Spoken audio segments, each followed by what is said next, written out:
day 1084 of the Trump administration, and notably 300 days now until the 2020 presidential election. Today, we saw Trump take a step back from the brink of a wider and quickly escalating conflict with Iran, hours after the Iranian ballistic missile volley aimed at American forces at bases in Iraq. No Americans were harmed in last night's attack by the Iranian regime. We suffered no casualties.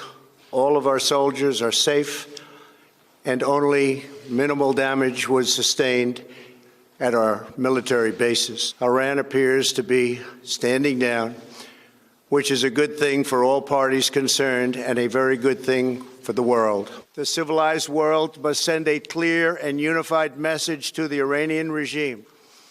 Your campaign of terror, murder, mayhem will not be tolerated any longer. He said he will increase economic sanctions on Iran, said he's asked NATO for its help in the Middle East. More on that in a bit. It's been 6 days now since he unilaterally ordered the killing of a powerful military commander widely revered within Iran. NBC News has confirmed a report from the Washington Post that gives some clues as to the president's decision to de-escalate last night and today. Trump had told senior military officials on Tuesday evening that he did not want to start a war with Iran and wanted a path to ease tensions. When Trump's military advisors told him there was reason to believe the missile strikes were not designed to kill Americans, a way out appeared. Today, the president's top national security officials went to the Capitol to brief Congress and show the evidence that this Iraqi general was planning an imminent attack on Americans. That's what we were told. It did not go well.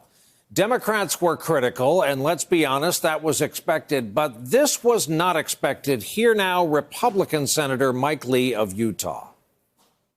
Probably the worst briefing I've seen, at least on a military issue, in the 9 years I've served in the United States Senate. One of the messages we received from the briefers was, do not debate, do not discuss the issue of the appropriateness of further military intervention against Iran. And that if you do, you'll be emboldening Iran. For them to tell us that either through a War Powers Act resolution or otherwise, for us to debate and discuss these things on the Senate floor would somehow weaken the American cause and embolden Iran in any other actions, I find very insulting. I'm willing to consider and introduce any and every War Powers Act resolution. Keep this in mind. Senator Lee did vote last year to rein in Trump's war powers when it comes specifically to Iran. But after hearing that little bit from Senator Lee, Senator Graham saw the need to speak on this as well. They thought that a war powers debate might send the wrong signal to the Iranians. I think they're right. They didn't say you can't debate. I think they're overreacting, quite frankly. Go debate all you want to. I'm going to debate you. Now, the briefing seems to have failed to answer the questions about the quality of our intelligence that led to the airstrike that killed the Iranian general. There was no specific information given to us of a specific attack. Generalities, stuff you read in the newspaper was given to us. I didn't learn anything in the hearing that I hadn't seen in a newspaper already, and none of it was overwhelming that X was going to happen. I think they characterized the intelligence in a way that was conducive to what they ultimately decided to do or did. Without commenting on content, my reaction to this briefing was it was sophomoric and utterly unconvincing. I was, well, utterly unpersuaded about any evidence about the imminence of a threat that was new or compelling. This afternoon, House Speaker Nancy Pelosi announced the House will vote tomorrow on a resolution to limit Trump's power to take military action against Iran, where all these concerns will likely come up for debate. And on that other important front that the Speaker is involved in, impeachment, Pelosi is still holding back those articles of impeachment from the Senate, where today her adversary over there, Mitch McConnell, said he doesn't need to wait for Pelosi any longer. There will be no haggling with the House over Senate procedure.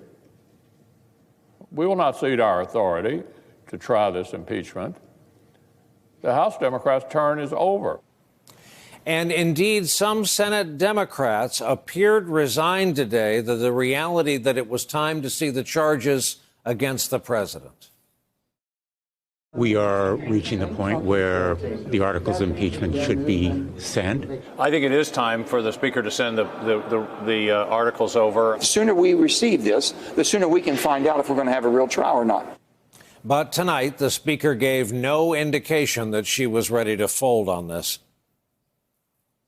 Are the articles going to be transmitted tonight?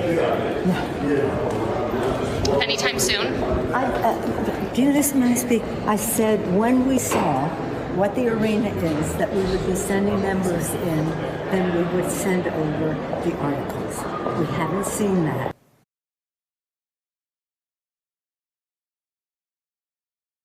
Hey there, I'm Chris Hayes from MSNBC. Thanks for watching MSNBC on YouTube. If you want to keep up to date with the videos we're putting out, you can click subscribe just below me or click over on this list to see lots of other great videos.